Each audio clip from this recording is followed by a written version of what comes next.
ওই দিন আমাদেরকে নিঃশেষ করে দেওয়া হয়েছিল যেদিন আল্লামা সাঈদীকে আটক করা হয়েছিল। ওই দিন আমাদেরকে নিঃশেষ করা হয়েছিল যেদিন তাকে রাজাকার বলে গালি দেওয়ার পরেও আলেমরা প্রতিবাদ করতে পারে নাই। যদি আজকে একসঙ্গে কাজ করার অঙ্গীকার নেই, আল ইত্তেহাদ ইউকাউইল কিল্লাহ ওয়াল ইখতিলাফ ইউদঈফুল কাসরা, আর কোনো ভাঙন আমরা চাই না।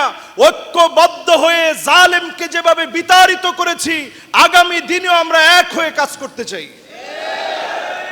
قال الله تبارك وتعالى بعد أعوذ بالله من الشيطان الرجيم بسم الله الرحمن الرحيم ومن يوق شح نفسه فأولئك هم المفلحون صدق الله العظيم। আজকের এই মতবিনিময় সভায় উপস্থিত আমাদের সম্মানিত প্রাণপ্রিয় নেতা, ঢাকা মহানগরী উত্তরের সম্মানিত আমির জনাব সেলিম উদ্দিন সাহেব আতালাল্লাহু উমরাহ, অসংখ্য উলামায়ে কেরাম, সবাইকে প্রাণঢালা অভিনন্দন মোবারকবাদ জানাচ্ছি। হৃদয়কে যদি আমরা বড় করতে না পারি, আমাদের এই বিজয়, এই সফলতা খুব বেশি দীর্ঘস্থায়ী হবে না। আলেম ওলামাদেরকে নিয়ে, বড় মন নিয়ে, বড় হৃদয় নিয়ে আমরা একসঙ্গে কাজ করতে চাই।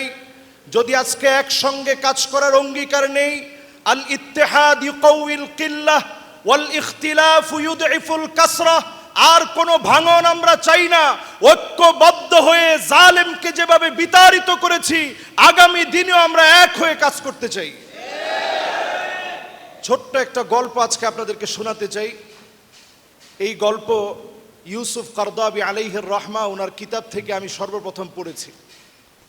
বনের ভিতরে তিনটা বলদ ছিল, একটা সাদা বলদ, একটা কালো বলদ আর একটা লাল বলদ।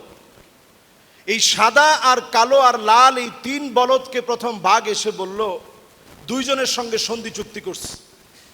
একটা হচ্ছে লাল আর কালো, তোমাদের দুইজনের কালার খুব সুন্দর, সাদাটার কালারটা সুন্দর না, সে বনে থাকার যোগ্যতা রাখে না। প্রথমে এই সাদাটাকে তোমরা মেরে খেয়ে ফেলো। যখন এই চুক্তি করছে, কালো আর লাল দুইটা মিলে বলতেছে, আমরা একসঙ্গে চলি, একই জাতি, আমরা মেরে খাই কেমনে? এক কাজ করেন রাজা মহাশয়, আপনি মেরে খান। প্রথম দিন অনুমতি দিয়ে দিয়েছে সাদাটাকে মেরে খাওয়ার জন্যে। বন থেকে সাদা বলদ শেষ হয়ে গেল। পরের দিন আর কোনো সন্ধি চুক্তি লাগে না, বিনা সন্ধি চুক্তিতে কালো বলদটাকে এসে তাকেও খেয়ে ফেলা হলো, শেষ এটা। তৃতীয় দিন যখন বাঘের ক্ষুধা লেগেছে, খাবে এবার, শেষ বলদ লাল বলদটাকে যখন খেতে গিয়েছে, লাল বলদ বলল, আমি একটা কথা বলে নেমে আসতেছি, এরপরে তোমরা আমাকে খেয়ে ফেলো, আমার কোনো আপত্তি নেই। লাল বলদটা তখন পাহাড়ের উপরে উঠে বলল, উকিল তু ইয়াউমান ইয়াউমান উকিলা সাউরুল আবিয়াদ, ওই দিন আমাকে খেয়ে ফেলা হয়েছে যেদিন সাদা বলদকে খেয়ে ফেলা হয়েছে। ওই দিন আমাদেরকে নিঃশেষ করে দেওয়া হয়েছিল যেদিন আল্লামা সাঈদীকে আটক করা হয়েছিল।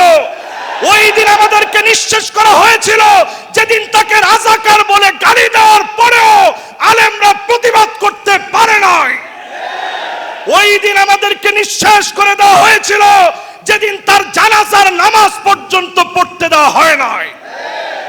সুতরাং আজকের এই মতবিনিময় থেকে পরিষ্কার বলতে চাই, আর যদি ওই দিন আমরা দেখতে না চাই, জালেমের কালো থাবায় যদি পড়তে না চাই, এখন থেকে মতবিরোধ ভুলে গিয়ে কাঁধে কাঁধ মিলিয়ে ঐক্যবদ্ধ হয়ে আল্লাহর রশ্মিকে ধারণ করতে হবে।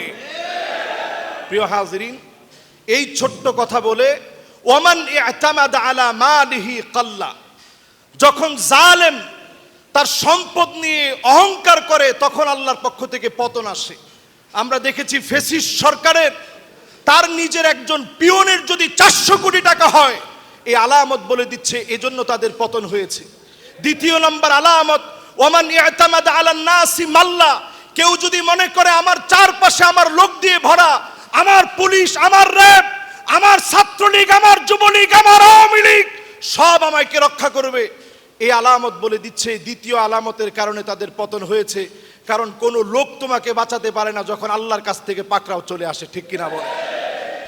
দুইটার ছোট্ট কথা, ওমান ইতামাদা আলা আকলিহি দল্লা, কেউ যখন ইসলামকে শেষ করার জন্য সব দিকের চিন্তা করে আল্লাহ রাব্বুল আলামিন যেদিক দিয়ে তার পতন হবে ওই বুদ্ধিটা তখন তাকে দেয় না, সে নিঃশেষ হয়ে যায়। চতুর্থ নাম্বার, ওয়ামান ইআতামাদা আলা সুলতানিহি জাল্লা, ক্ষমতা পাওয়ার পরে কেউ যখন মনে করে এই চেয়ার কোনোদিন কেউ আমার কাছ থেকে সরায় নিতে পারবে না, আল্লাহ পাক টেনে হিসড়ে তাকে নামায় দেয়। আমার আপনার জায়গা আজকেও এমন, ওয়ামান ইআতামাদা আলাল্লাহি ফালা কাল্লা ওয়ালা মাল্লা ওয়ালা দাল্লা ওয়ালা জাল্লা। আমরা আল্লাহর উপরে ভরসা করি, কোনো টাকা, কোনো লোক, কোনো ক্ষমতা, কোনো কিছুর উপরে আমরা ভরসা করি না, আল্লাহর উপরে ভরসা করি। আল্লাহ যেন আমাদেরকে তৌফিক দান করেন, পড়েন আমিন। ওয়াসসালামু আলাইকুম ওয়া রাহমাতুল্লাহি ওয়া বারাকাতুহু।